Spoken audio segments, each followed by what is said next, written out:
And that is why we absolutely condemn the horrendous FBI raids carried out against the African People's Socialist Party, the Uhuru House, and Chairman Omala.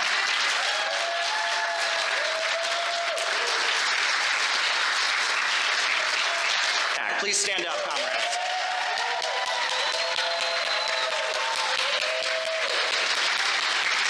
Come on the stage, please.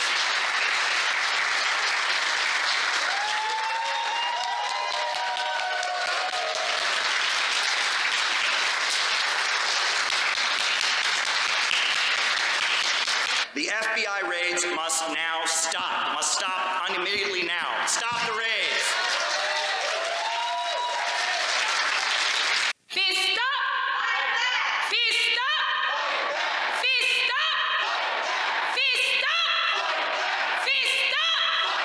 The latest group of Americans to find their constitutionally protected opinions become felonies are, believe it or not, an organization of black nationalist left-wingers who oppose the war in Ukraine. The DOJ has just charged many in this group with seeking to, quote, sow discord, spread pro-Russia propaganda, and interfere in elections within the United States. Now, there's no evidence they interfered with any election. You're allowed to be pro-Russia. You're allowed to be pro-anything you want in the United States. Saying things the government doesn't like, having unfashionable opinions or opinions that are out of step with Joe Biden's opinions, that is not a crime. You can spread pro-Russia propaganda if you want to. You can spread anti-Russia propaganda if you want to. You can say whatever you want, but not anymore.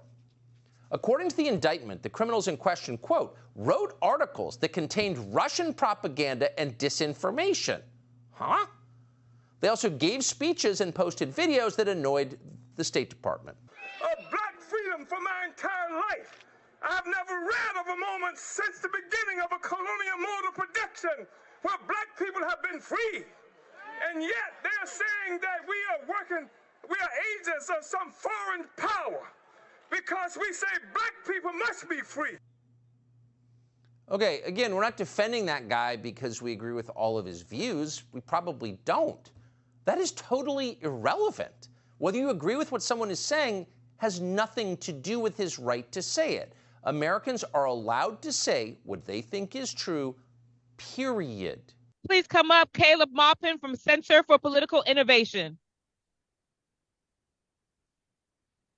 None of us here ever had the opportunity to vote for the FBI. The FBI is not the elected government of the United States, but they seem to think that they are. If you look at what the FBI did in our previous election, covering up the Hunter Biden laptop scandal because they felt that Joe Biden should win the election. And if you look at the details of this case, the FBI seems to believe it is above the law. I would encourage people to look into the testimony that went on and the conversations or I guess the revelations that went on the witness stand, how it was revealed that the indictment that was leveled against the Uhuru 3 contained information that the FBI agents could not verify when they got up on the stand, and that the FBI has engaged in all kinds of dishonest activities. If they had told the truth about what evidence they had, this case never would have even gone to trial to begin with. And the FBI is putting itself above the law, and this is a threat to the freedom of all Americans. This is a threat to our civil liberties. This is a threat to our democratic rights. And I must say that the jury came back and said that it was very clear the Uhuru 3 were not acting as agents of Russia. So based on that, there should be no prison time, no jail time. This entire trial should be thrown out. This whole case should be thrown out.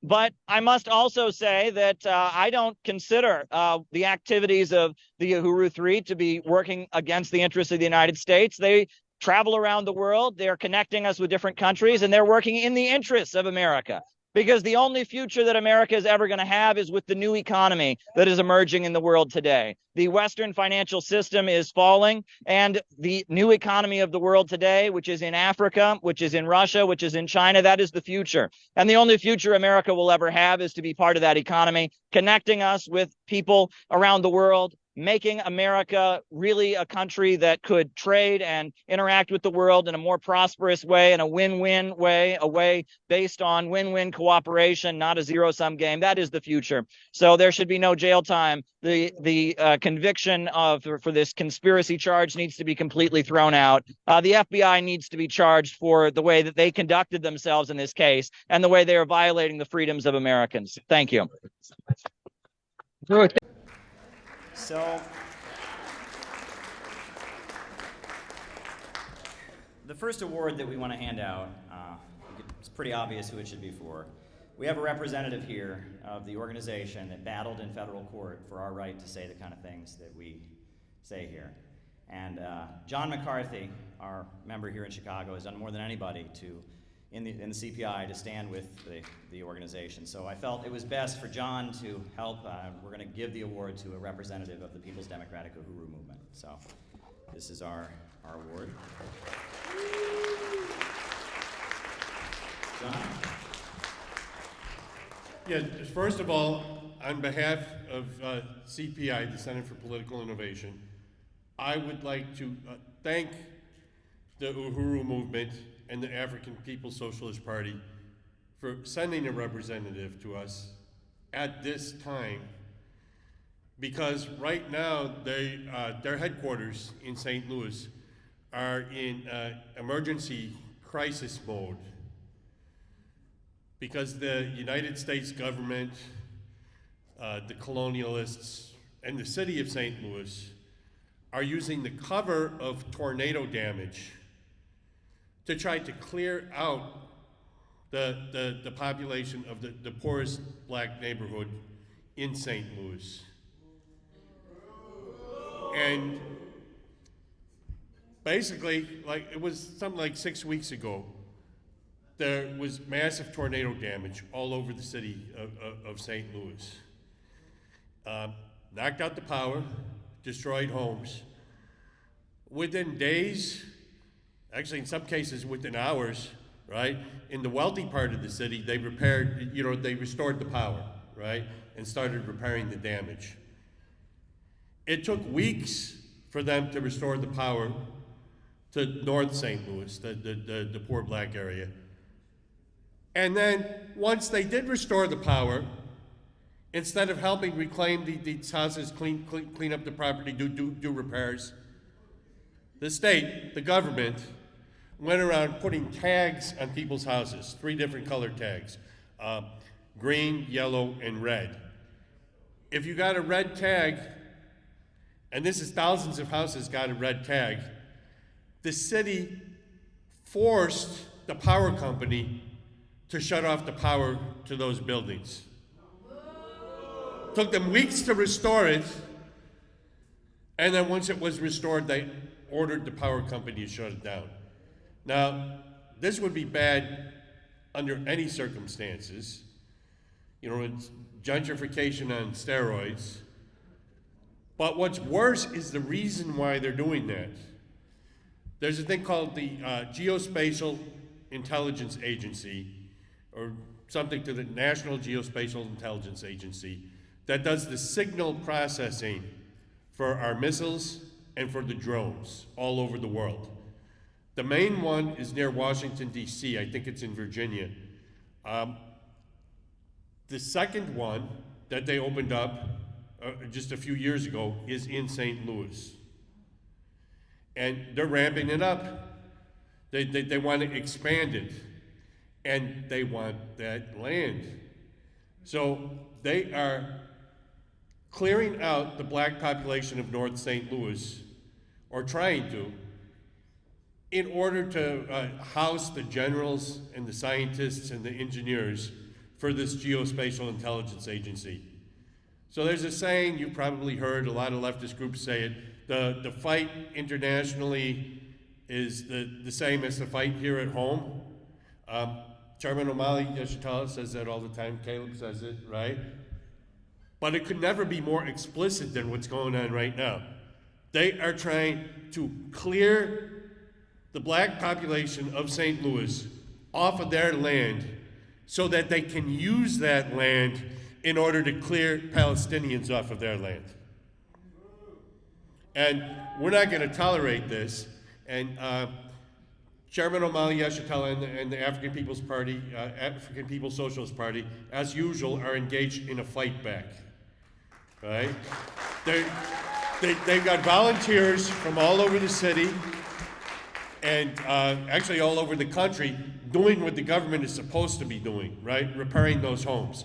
They're getting people to bring their own personal tools and handing them out, training people who have never done construction before to repair these homes and fix the roofs, clear the trees and the light posts from people's property. So they're doing what the government's supposed to be doing. They're fighting back and they're rebuilding the community that was destroyed by these tornadoes. But while we support that, what the party is doing there, that's not what this award is for. This award is for their fight on free speech.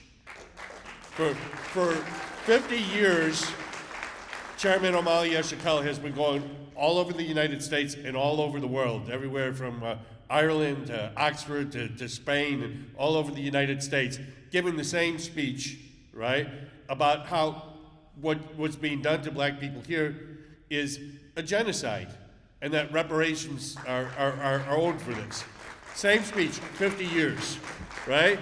About 5 or 6 years ago, he went and gave that speech to a political organization in Russia, right? About conditions here in the United States for people of African descent, right? And then a few weeks after that, the head of that group from Russia appeared on one of their podcasts and described the truth about the war in Ukraine. How it's not a war between Ukraine and Russia, it's a war between NATO and Russia. Right? And for that, they labeled him a Russian agent. They said that calling for reparations is a Russian plot to sow discord in the United States.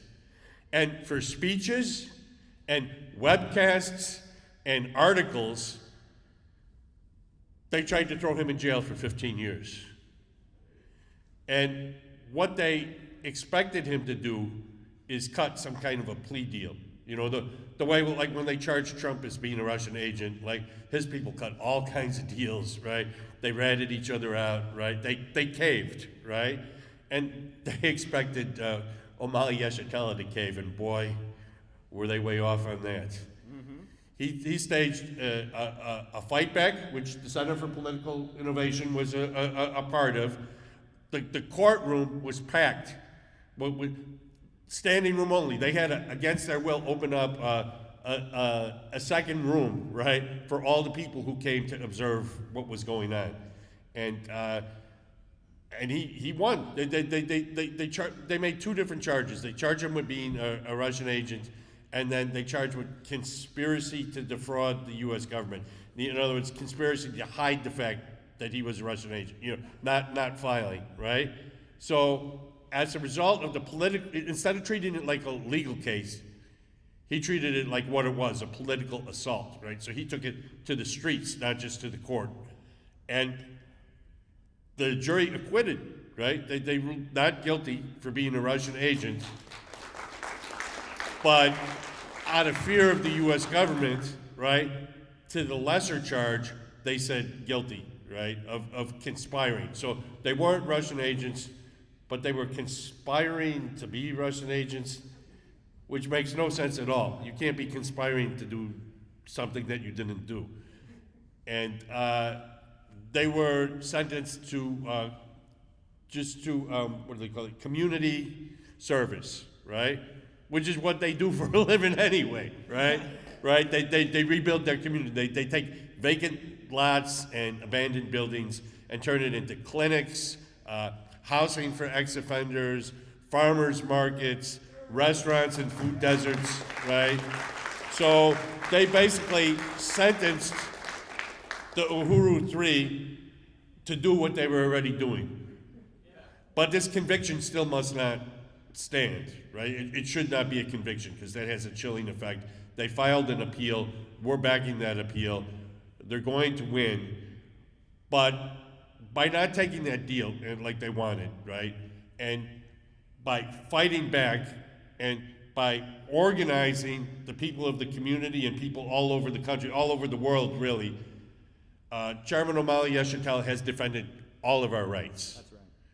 We now have a right to use our free speech, and not just any kind of free speech, speech about how we should be working together with countries around the world instead of going to war with them.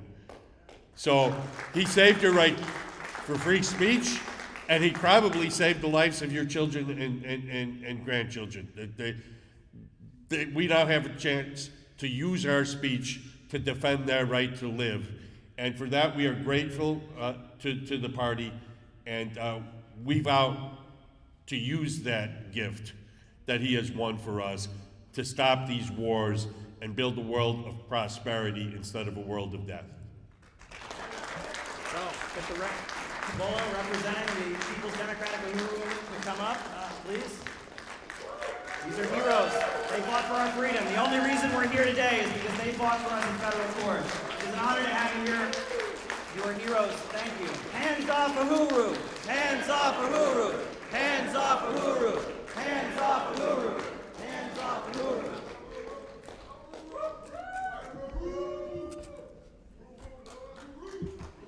Uhuru, it's a great honor to accept this award on behalf of Chairman Omali. Chairman Omali Yeshitela, the African People's Socialist Party, and the Uhuru movement. And I want to thank Caleb and John. That was an amazing overview of the case and what's going on. Just thank you so much. And it's all of our victories. CPI, right out of the gate, gave tremendous support and publicity to the case. They were right on it. John, right on the ground in Chicago, giving out thousands of flyers, throughout.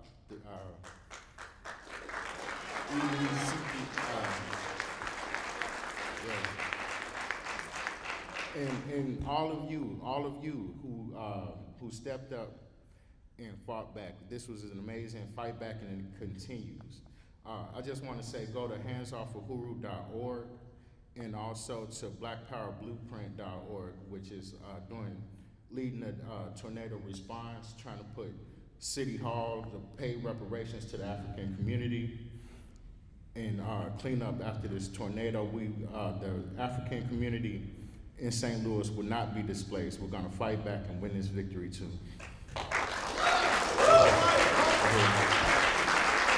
Kabula from the Uhuru movement, he accepted the award earlier on behalf of his organization, and we've asked him if he could make some additional remarks about the organization and its role, the persecution they faced, etc. So, Kabula, please come up and tell us more about the case. Uhuru.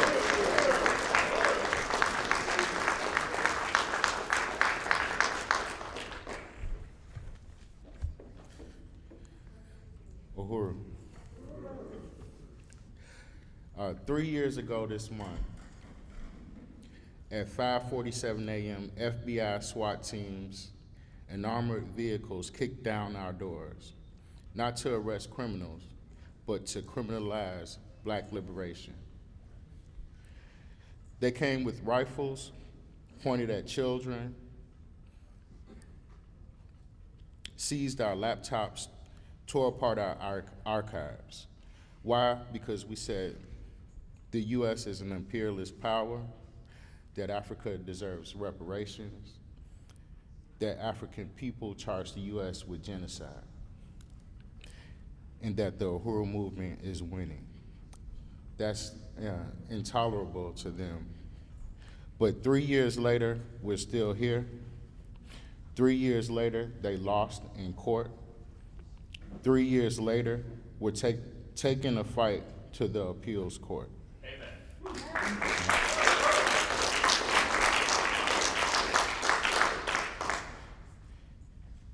And 3 years ago, CPI again was right out of the gate, supporting the Uhuru movement and the Uhuru 3. And right here in Chicago too. Also, John of CPI, Eli, Ely,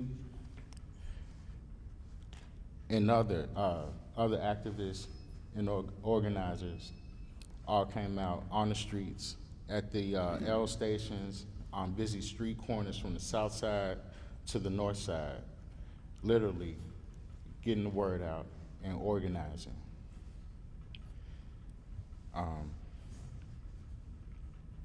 So let's dissect their conspiracy theory. They claim we were Russian agents, but here's what the jury heard. There's zero evidence. They admitted that there's zero evidence that we took orders from Russia. Their own FBI agent admitted this. In over 7 years, a total of $8,500, and this is for African self-determination, nothing for Russia. The real crime, the United States under the Biden Department of Justice spent millions to prosecute a 2015 petition to the UN charging the U.S. with the crime of genocide.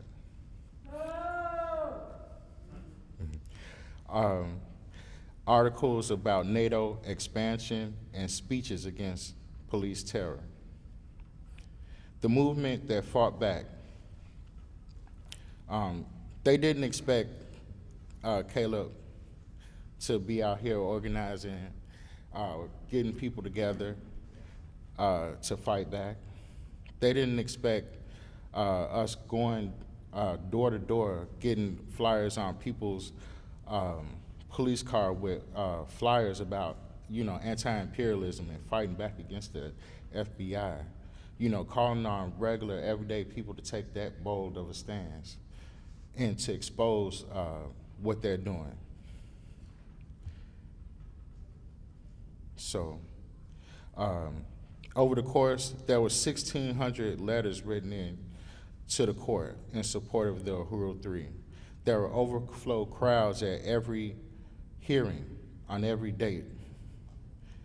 And the jury said not guilty on their main charge. So this fight back is important for, not just for the Uhuru 3, but for the whole world.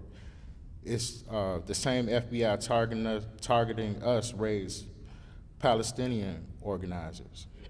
The same State Department funding exploitation of Congo, Iran, Venezuela, and the rest of the colonized peoples of the world. The same system that jailed Julian Assange tries to silence us all. But when we fight, we win. When we fight, Haiti rises. When we organize, Congo resists. When we win, the empire trembles.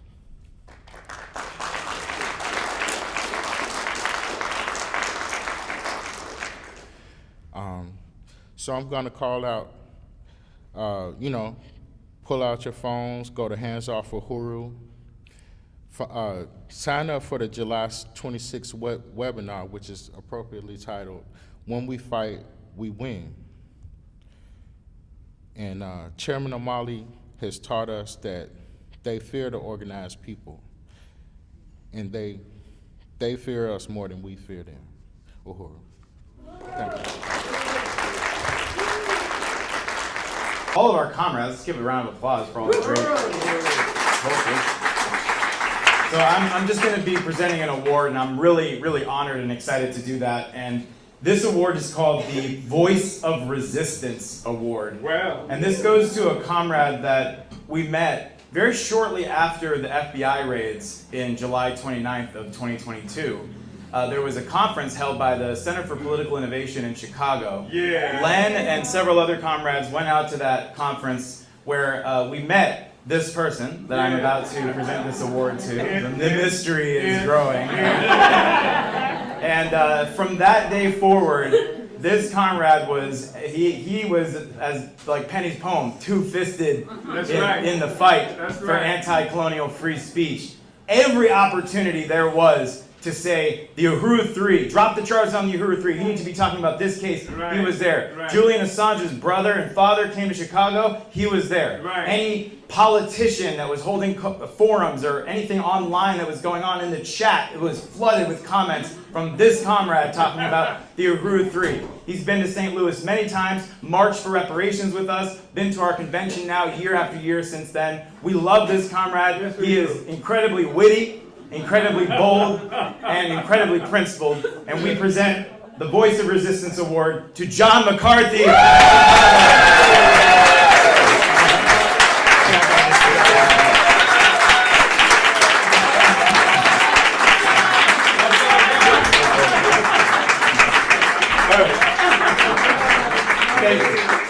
Thank you. Yeah, I guess I'm supposed to say something tomorrow, so maybe I should save. But thank you for this, and thank you for giving me something to fight for. Yeah, it's been an honor to fight for you, because you're fighting for everybody.